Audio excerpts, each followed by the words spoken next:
కార్యకర్త నుంచి స్టార్ట్ అయ్యారా లేకపోతే నాయకులుగా స్టార్ట్ అయ్యారా? ఎలా జరిగింది? లోకేష్ గారి పాదయాత్రలో పాల్గొన్నాను. అంటే అవుట్రైట్ గా కొట్టేసినట్టున్నారుగా అసలు అటు సైడ్. 24 జరిగిన కార్యకర్తగా ఎప్పుడు జర్నీ స్టార్ట్? తెలుగుదేశం పార్టీలో ఒక చిన్న కార్యకర్తగా ఉన్న నన్ను గుర్తించి నియమితులయ్యారన్న సంగతి ఎలా తెలిసింది మీకు? నాకు ఒక ఫ్రెండ్ ఫోన్ చేశారండి. నమస్తే, వెల్కమ్ టు తెలుగు రాజ్యం. నేను మీ వెంకట గన్నవరపు. ప్రస్తుతం మన స్టూడియోలో ఉన్నారు Arekatika welfare and development corporation chairman Hanumanthakari Harikrishnarao గారు. ఈ మధ్యన ఆయన కార్పొరేషన్ చైర్మన్గా నియమితులయ్యారు. వారితో అనేక విషయాల మీద మాట్లాడదాం. నమస్తే అండి హరికృష్ణరావు గారు. నమస్తే అండి. ముందుగా తెలుగు రాజ్యం నుంచి మీకు కార్పొరేషన్ చైర్మన్గా నియమితులైనందుకు శుభాకాంక్షలు తెలియజేస్తున్నాం. ధన్యవాదాలండి. ఎట్లా ఇంత జర్నీ? అసలు మీది ప్రాపర్ ఎక్కడ ఏంటి? మాది తాడపత్రి నియోజకవర్గం, పెద్ద ఒడుగురు మండలం అండి, అనంతపురం జిల్లా. అంటే ఈ కార్పొరేషన్ చైర్మన్గా మీరు నియమితులయ్యారు. ఇంత జర్నీ, కార్పొరేషన్ చైర్మన్గా నియమితులు అవ్వటానికి మీకంటూ జర్నీ ఉంటుంది. అంటే ఎప్పుడైనా అనుకున్నారా అవుతానని? లేకపోతే మీరు ఎట్లా వర్క్ చేసుకుంటూ వచ్చారు? తెలుగుదేశం పార్టీలో ఏ కార్యకర్త నుంచి స్టార్ట్ అయ్యారా లేకపోతే నాయకులుగా స్టార్ట్ అయ్యారా? ఎలా జరిగింది? పార్టీలో మొదటి నుండి పార్టీకి సేవలు చేస్తూ కార్యకర్తగా సేవ చేశాను. లోకేష్ గారి పాదయాత్రలో పాల్గొన్నాను. పార్టీ నన్ను గుర్తించి బీసీ సాధికారికత కన్వీనర్గా నియమించడం జరిగింది మొదట్లో. తద్వారా నేను నాకు ఇచ్చిన బాధ్యతను, పార్టీ హైకమాండ్ నాకు ఇచ్చిన బాధ్యతను 3 పార్లమెంటు పరిధిలో మన జరిగిన సార్వత్రిక ఎన్నికల అభ్యర్థుల విజయాని కోసం 24 జరిగిన ఎన్నికల్లో నా వంతు కృషిగా పార్టీకి నాకు ఇచ్చిన బాధ్యతలను 3 పార్లమెంటు పరిధిలో తిరగడం జరిగింది. నాకు బాధ్యత నిర్వర్తించారు. అభ్యర్థుల కృషి గెలుపులో మీ పాత్ర. మా కమ్యూనిటీ ఎక్కువ ఉన్న చోట పోయి కర్నూలు, అనంతపూరు, డోను, పత్తికొండ ఆ ప్రాంతాలన్నీ తిరగడం, 7 నియోజకవర్గాలు 3 పార్లమెంటు పరిధిలో అన్ని తిరగడం జరిగిందండి నెలతో పాటు. అవుట్రైట్ గా కొట్టేసినట్టున్నారుగా అసలు అటు సైడ్. మొత్తం కొట్టేసాను. మా జిల్లాలో 14 2 ఎంపీ స్థానాలు 2 ఎంపీలు వచ్చేసాయి. ఆరేకటిక సామాజిక వర్గం ఏంటి అసలు? వృత్తి ఏంటి? కుల వృత్తి ఏంటి? మా ఆరేకటిక లేదా కుల వృత్తి వచ్చేసి మాంస విక్రయం అండి. మా కులం మొదటి నుండి చాలా వెనుకబడి ఉంది. మాంస విక్రయం చేసుకుంటే మా కుల వృత్తి చేసుకుంటున్నాం, గడుపుతున్నాం. ఎప్పుడు తెలుగుదేశం పార్టీలో మీ జర్నీ స్టార్ట్ అయింది? పొలిటీషియన్గా లేదా కార్యకర్తగా ఎప్పుడు జర్నీ స్టార్ట్ అయింది? 94 నుండి నేను కార్యకర్తగానే ఉన్నానండి. నేను విద్యార్థి దశ నుండి స్కూల్ పీపుల్ లీడర్గా గెలిచాను. కాలేజీల్లో సెక్రటరీగా గెలిచాను. మా గ్రామంలో వార్డు మెంబర్గా గెలిచడం జరిగింది. మా పార్టీ తరఫున అభ్యర్థుల గెలుపు నా వంతు కృషిగా చేయడం జరిగింది. మొదటి నుంచి అంటే స్కూల్లోనే ఎస్పీఎల్ చేశారు. అంటే నాయకత్వ లక్షణాలు ఉన్నాయి మీకు? ఉన్నాయి. ఓకే. సో కార్పొరేషన్ చైర్మన్ మీరు ఊహించారా లేదా మీరు కోరుకున్నారా లేదా తనంతట తానే వచ్చిందా? అంటే అధిష్టానం ఇస్తే? అధిష్టానం నన్ను కోరుకునే ఇచ్చిందండి. నేను కోరుకోలేదు. నా కష్టాన్ని గుర్తించి పార్టీ, తెలుగుదేశం పార్టీలో ఒక చిన్న కార్యకర్తగా ఉన్న నన్ను గుర్తించి, నా కష్టాన్ని గుర్తించి నన్ను ఈ పదవి ఇవ్వడం జరిగింది. ఓకే. ఇప్పుడు మీరు ఆరేకటిక సామాజిక వర్గంలో ఉన్నారు. ఆరేకటిక సామాజిక వర్గానికి చైర్మన్గా ఉన్నప్పుడు ఈ సమాజానికి ఏదైనా చెయ్యాలనేది మీకు ఉంటుంది. కార్పొరేషన్ చైర్మన్గా మిమ్మల్ని అనుకున్నప్పుడు కానీ లేదు మీరు కోరుకోలేదు కాబట్టి ఈ సమాజానికి ఏదైనా చేయాలన్న ఒక ప్రణాళిక మీకు ఉంటుంది. మీరు ఎలాంటి ప్రణాళిక అనుకున్నారు మీ సమాజానికి చేయాలని? నేను నా కులానికి కార్యకర్తగానే ఉంటాను, పార్టీకి కార్యకర్తగానే ఉంటాను. నేను చైర్మన్ అయిన తర్వాత కానీ నేను క్షేత్రస్థాయిలో వెళ్ళి నా కుల పరిస్థితులు ఏమున్నాయి, ఏం ఇబ్బందుల్లో ఉన్నారు, మీ సమస్యలు ఏమున్నాయి తెలుసుకోవడానికి ఈ నెల రోజుల నుండి తిరుగుతూనే ఉన్నాను. వాళ్ళ సమస్యలు తెలుసుకుంటున్నాను. ఆ సమస్యలను ప్రభుత్వం దృష్టికి తీసుకెళ్లి పరిష్కరించడానికి నా వంతు కృషి చేస్తాను. ముఖ్యంగా ఆర్థికపరమైన అంశాలకు సంబంధించి కార్పొరేషన్కి ఎలాంటి ఆరేకటిక సామాజిక వర్గంలో ఎలాంటి డిమాండ్లు ఉన్నాయి? అంటే మాకు ఇది కావాలి, మాకు లోన్లు కావాలి, లేకపోతే సమ్ కావాలి, ఇవన్నీ ఉంటాయి కదా. ఏ డిమాండ్లు ఉన్నాయి? ముఖ్యంగా పెట్టుబడి నిధి కింద కావాలంటున్నారండి. ఎక్కడ పోయినా మేము వ్యాపారానికి పెట్టుబడి నిధి కింద సబ్సిడీ లోన్లకి ఒక 2 లక్షల రూపాయలు ఇస్తే మేము తెచ్చుకొని వ్యాపారం చేసుకోవడానికి మనకు అనుకూలంగా ఉంటుంది. పనిముట్ల విషయాలంటే పెద్దగా ఉండదు. పెట్టుబడి నిధి కింద కావాలంటున్నారు చాలా చోట. ఆర్థికంగా కొద్ది పరిపుష్టత రావడానికి. ఇంకోటి అక్కడ ఉన్న కొన్ని మార్కెట్లు ఉంటాయి, కమ్మేళాలు, అవన్నీ శుభ్రంగా చేసుకోవడానికి మున్సిపాలిటీలో ఉన్న వాటికి కొన్ని వాటి పరిష్కారం చేసుకోవడానికి ఉన్నాయి. కమ్యూనిటీ హాల్ అడుగుతున్నారు, అన్ని చేస్తాం. వాళ్ళ మనం ప్రజల్లో క్షేత్రస్థాయిలో వెళ్ళిన తర్వాత వాళ్ళ సమస్యలు తెలుసుకుంటాను. అది ప్రభుత్వ దృష్టి తీసుకెళ్ళి ఒక పెద్ద బాధ్యత వచ్చేసింది మీకు ఇప్పుడు. ఆ బాధ్యత అనుకోండి, కానీ బాధ్యతగానే వ్యవహరించడం జరుగుతుందండి. నాకు ఇచ్చిన బాధ్యతను పార్టీ కోసం, నా కులం కోసం బాధ్యతగా వ్యవహరించడం జరుగుతుంది. ఎట్లా కార్పొరేషన్ చైర్మన్ గా కాల్ ఏమన్నా వచ్చిందా? ఎట్లా నియమితులు అయ్యారన్న సంగతి ఎలా తెలిసింది మీకు?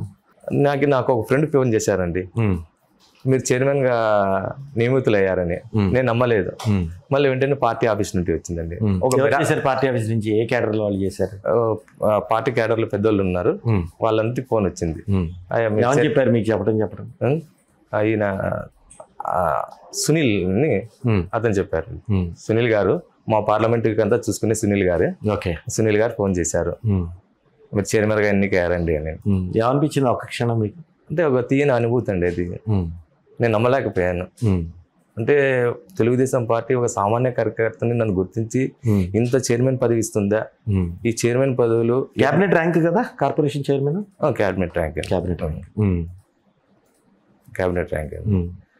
నాకు మైండ్ బ్లో అయింది. అంటే తెలుగుదేశం పార్టీ ఒక సామాన్య కార్యకర్తగా ఇంత గుర్తిస్తుందా? ప్లస్ ఈ కార్పొరేషన్ చైర్మన్లు మాజీ ఎమ్మెల్యేలకి, ఎమ్మెల్యే సీట్ కోసం ట్రై చేసిన వాళ్ళకి ఇచ్చిన పదవులు నన్ను ఒక సామాన్య కార్యకర్తని గుర్తించి ఇది ఇవ్వడం. ఎమ్మెల్యే ఆస్పిరెంట్స్ కి టికెట్ ఇవ్వకపోయినా, లేకపోతే ఎమ్మెల్సీ ఇవ్వకపోయినా కార్పొరేషన్ చైర్మన్ ఇస్తారు జనరల్ గా. అలాంటిది నన్ను సామాన్య కార్యకర్తకు కూడా తెలుగుదేశం పార్టీలో అవకాశాలు ఇస్తుంది అనేది నేను ఒక చిన్న ఉదాహరణ అండి. నేనే ఉదాహరణ. అంత హ్యాపీ. ఎప్పుడు ఛార్జ్ తీసుకున్నారు మీరు? పోయిన నెల 21. ఓకే, పోయిన నెల 21 తీసుకున్నారు. తర్వాత ఈ సంక్షేమ పథకాలు ఏదైతే ప్రభుత్వం ఇస్తుందో పబ్లిక్ నుంచి రెస్పాన్స్ ఎట్లా ఉంది? ఈ సూపర్ 6 పథకాలు మన అనంతపూర్లో జరిగింది కార్యక్రమం. మీ దగ్గర జరిగింది? మా జిల్లాలోనే జరిగింది. అవును. అందరు ముఖ్యమంత్రి వచ్చారు, సీఎం గారు వచ్చారు, పవన్ కళ్యాణ్ గారు. సూపర్ 6 సూపర్ హిట్ కార్యక్రమం. దాదాపు 3.5 లక్షల మంది కలిశారండి. కార్యక్రమం ఫుల్ విజయవంతమైంది పూర్తిగా. ఈ కార్యక్రమం సూపర్ 6 చేశాం కాబట్టి జనాల్లో మేము వెళ్ళగలుగుతాను, ప్రజల్లోకి వెళ్ళగలుగుతాం, చెప్పగలుగుతున్నాం, ఇంకా ముందుకు వెళ్ళగలుగుతాం.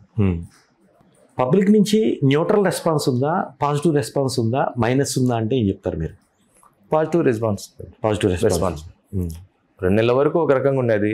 తల్లికి వందనం వచ్చింది, శ్రీశక్తి కార్యక్రమం వచ్చింది, పెన్షన్ కార్యక్రమం చేశాము, ఉచిత సిలిండర్ చేసాము, రైతుకి పెట్టుబడి సహాయం చేశాము, అన్నా క్యాంటీన్లు చేశాము. అన్ని చేసుకుంటూ సూపర్ 6 పథకాలను చేసుకుంటూ వచ్చాము. ఇప్పుడు ఆరికటిక సామాజిక వర్గానికి వాళ్ళకి కావాల్సిన కుల వృత్తులకి, పెట్టుబడికి మీరు డిమాండ్లు ఉన్నాయి, అవి ఏర్పాటు చేయడానికి మీరు ప్రయత్నం చేస్తారు. ఇది కాకుండా ఆ సామాజిక వర్గానికి ఏదైనా వైడ్గా చెయ్యాలని మీరేమైనా అనుకున్నారా? ఒకవేళ చేయాలంటే ఎలాంటి కార్యక్రమాలు చేయాలి? కార్యక్రమాలని ప్రణాళికబద్ధంగా సమస్యలను తెలుసుకొని మనం ఏదైతే ఫస్ట్ చిన్నగా ఏదైతే పరిష్కారం చేయగలుగుతాం వాటి మీద దృష్టి చేసుకుంటూ వెళ్తాము. కమ్యూనిటీ హాల్స్ అనే మాట మాట్లాడారు మీరు. కమ్యూనిటీ హాల్స్ జిల్లా వైడ్గా పెట్టాలన్నా ఎట్లా? జిల్లా వైడ్ అండి. జిల్లా వైడ్గా ముఖ్యంగా మా కమ్యూనిటీ ఎక్కువ ఉన్న చోట కర్నూలు, అనంతపూర్, కొన్ని జిల్లాలు ఎక్కువ ఉన్నారు కాబట్టి వాళ్ళు ఫస్ట్ ప్రిఫరెన్స్ ప్రాజెక్ట్ కింద ఫస్ట్ కొన్ని జిల్లాలు పైలట్ కింద ఒక జిల్లాలో తీసుకున్నాను పెట్టి. ఓకే. కమ్యూనిటీ హాల్ కనుక వస్తే ఎలాంటి ఉపయోగాలు ఉంటాయి అంటే వాళ్ళు మీటింగ్ పెట్టుకోవడానికి, ఏదైనా ఫంక్షన్ చేసుకోవడానికి అవకాశాలన్నీ ఉంటాయి. చేసుకోవడానికి, మీటింగ్ పెట్టుకోవడానికి, మ్యారేజ్ ఫంక్షన్లు, ఓకే, మీటింగ్లు పెట్టుకోవడానికి, చిన్న ఫంక్షన్లు చేసుకోవడానికి వాళ్ళకి ఒక అవసరం. అంటే గుర్తింపు, కమ్యూనిటీకి ఒక కమ్యూనిటీ హాల్ ఉందంటే గుర్తించింది. మీ సమాజంలో కానీ మీ మిత్రులు ఉంటారు, మీరు పుట్టి పెరిగిన అనంతపురంలో కానీ మీ కాలేజీ ఫ్రెండ్స్ కానీ ఆల్మోస్ట్ ఆల్ హరికృష్ణరావుకి పదవి వచ్చేసిందని తెలిసిపోయింది. మీరు ఛాతి తీసుకోమనిపే తెలిసి ఉంటుంది. తెలిసినప్పుడు వాళ్ళ నుంచి రెస్పాన్స్ ఏంటి? చాలా హ్యాపీగా ఫీల్ అయ్యారు మా ఫ్రెండ్స్, మా కుల బంధువులు చాలా మంది చాలా హ్యాపీగా ఫీల్ అయ్యారు. ముఖ్యంగా తెలంగాణ మా ఆరికటికలు ఇంకా చాలా ఫీల్ అయ్యారు. మా 2 రాష్ట్రాల్లో ఇంత పెద్ద పదవి తెచ్చుకున్నందుకు చాలా సంతోషం ఉందని తెలంగాణ, ఆంధ్రప్రదేశ్ మా కుల బంధువులంతా చాలా సంతోషపరిచి చంద్రబాబు నాయుడు గారికి ధన్యవాదాలు తెలిపారండి. సార్, ఓవరాల్గా ఇప్పుడు ఈ కార్పొరేషన్లకి నిధులు కార్పొరేషన్ వైడ్గా నిధులు ఇస్తున్నారా, బ్యాక్వర్డ్ క్యాస్ట్ల కింద నిధులు ఇచ్చేయే డివైడ్ చేస్తున్నారా? ఓవరాల్గా ఇస్తున్నారు. బీసీ కార్పొరేషన్ తరఫున ఓవరాల్గా ఇస్తున్నారు.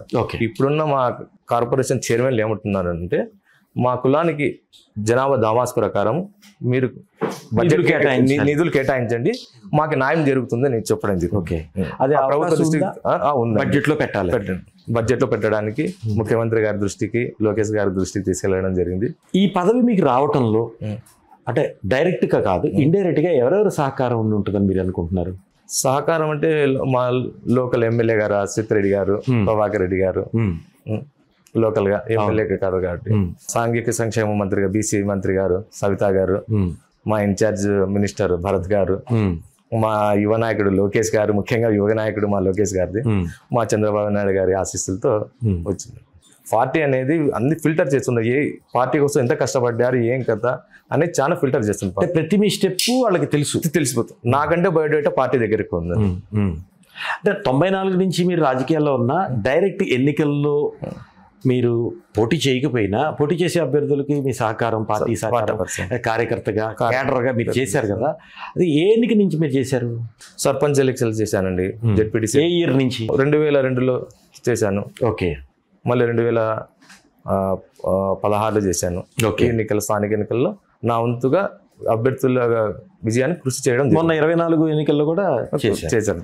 ఓకే, బలంగా చేశానండి. పూర్తిగా మీరు బలంగా చేశారని అర్థం అవుతుంది. కార్పొరేషన్ చైర్మన్ అయ్యారు కాబట్టి రెస్పాన్స్ అర్థం అవుతుంది. నా కన్వీనర్గా ఇచ్చారు కాబట్టి, బీసీ సాధికారిక కన్వీనర్గా ఇచ్చారు కాబట్టి నాకు ఇంకా స్టేట్ వైడ్ 14 మంది బీసీ సాధికార సభ్యులు ఉంటారు. వాళ్ళని మోటివేట్ చేసి మీరు పాల్గొనే కార్యక్రమంలో ఎంతమంది డైరెక్టర్లు ఉన్నారు మీ దాంట్లో? ఇంకా డైరెక్టర్ ప్రకటించలేదు. సాధికారిక సభ్యులు మరి ఎంతమంది ఉండొచ్చు అంటే మీ బోర్డులో? స్టేట్ కార్పొరేషన్లో మీ కార్పొరేషన్ 15 మంది ఉంటారండి. 15 మంది. ఓకే, 15 మంది ఉంటారు. జిల్లా వాడి తీసుకుంటారు. ఓకే, జిల్లాలో ఎక్కువ. ఆరకటిక సామాజిక వర్గానికి మీరు చెప్పాల్సింది ఏమైనా ఉంటే ఏం చెప్తారు? సమాజం కోసం పార్టీ నాకు గుర్తించి ఇచ్చింది. వాళ్ళ సమస్యల కోసం పరిష్కరించడానికి ఐక్యతగా ముందు ముఖ్యంగా ఏమంటే ఐక్యత అనేది ముఖ్యం. అవును, వాళ్ళలో ఒక యూనిటీ తేవాలని చూస్తున్నాను. సామాజికంగా ఎన్నుకోబడి ఉన్నారు ఆరకటికలు. ఒక భయం ఉంది, వాళ్ళు రాజకీయంగా ఎదగడానికి ఒక భయం ఉంది వాళ్ళలో. ఉత్సాహం నింపడం బెస్ట్ ఎగ్జాంపుల్ కదా. ఎగ్జాంపుల్ రాజకీయంగా ఎదగలేస్తామా లేదా అనే ప్రశ్నకు మీరే ఆన్సర్. ముందుగా బీసీలో ఉండేది భయం ఏమంటే మన దగ్గర ఉన్నది ఏమైనా పోగొట్టుకుంటామా అనేది ఒక భయం ఉంది బీసీలో ముఖ్యంగా. దాన్ని జాగ్రత్తగా చూసుకుంటారు. అందుకే ధైర్యంగా ఉండండి. ఎప్పుడు ధైర్యం ఉందంటే మన దగ్గర అన్ని వస్తాయి. సామాజికంగా, ఆర్థికంగా, రాజకీయంగా ఎదగాలంటే మనకు ధైర్యం అనేది ముఖ్యం. దానికి తోడు పార్టీ సపోర్ట్ గా ఇస్తుంది. మనం బయటకు వస్తేనే కదా ఏదైనా చేసే పార్టీ. అవును, ముఖ్యంగా అనంతపురం జిల్లా అంటే వెనకబడిన జిల్లాగా మొదటి నుంచి ఆ బ్రాండ్ ఉంది దానికి. అట్లాంటి చోట కియా రావటం కానీ, ఇప్పుడు పారిశ్రామికంగా అభివృద్ధి చెందుతోంది. ఇలాంటి పరిస్థితుల్లో మీకు ఈ పదవి రావటం ఎట్లా అనిపిస్తుంది? బాబు గారు అనంతపురం జిల్లాకి కియా రావడం చాలా నిరుద్యోగులకు చాలా ఉపాధి అండి. చాలా మా జిల్లాకి మంచి ఉపయోగం కియా రావడం. నిరుద్యోగులకి ఉద్యోగ అవకాశాలు వచ్చినాయి. అక్కడ నుండి ల్యాండ్ వాల్యూ పెరిగిపోయింది. చాలా ఉపయోగం జరిగిందండి కియా ద్వారా. మంచి ఉపయోగాలు జరుగుతున్నాయి. బాబు గారు ఇండస్ట్రియల్ చేశారు. మొన్ననే ఒకటి సోలార్ ప్లాంట్ కానీ గుత్తి దగ్గర ఒకటి రెడీ 2000 కోట్లతో స్టార్ట్ అవుతుంది. మా ముఖ్య ఉద్దేశం, మా ప్రభుత్వం ముఖ్య ఉద్దేశము సంక్షేమం, అభివృద్ధి. సంక్షేమం ఒక పక్క చేస్తూనే సూపర్ 6 అభివృద్ధి కానీ ఒక పక్క చేసుకుంటూ వస్తున్నారు మా ముఖ్యమంత్రి గారు. వన్స్ అగైన్ కంగ్రాట్స్ చెప్తుంది తెలుగు రాజ్యం ఛానల్ మీకు. మీ ఆరకటిక సామాజిక వర్గానికి మీరు చైర్మన్గా ఉండి వారికి కావాల్సిన ఆర్థికపరమైన, సామాజికపరమైన అన్నింటిలో మీరు చైర్మన్గానే కాక మీరన్నట్లుగా ఒక కార్యకర్తగా మీరు భావిస్తున్నారు కాబట్టి తోడుగా ఉంటారని తెలుగు రాజ్యం భావిస్తుంది. థ్యాంక్ యూ అండి. Thank you. హలో, తెలుగు రాజ్యం ఛానల్ చూస్తున్నారా? సామాజిక, రాజకీయ, జీవన చిత్రణే తెలుగు రాజ్యం. అతిశయోక్తులు, అసత్యాలు ఉండవు. రాజకీయ కోణం కాదు, ప్రజా కోణమే కొలబద్ద. తెలుగు రాజ్యం వీక్షణ మీ ఉత్తమ అభిరుచికి నిదర్శనం.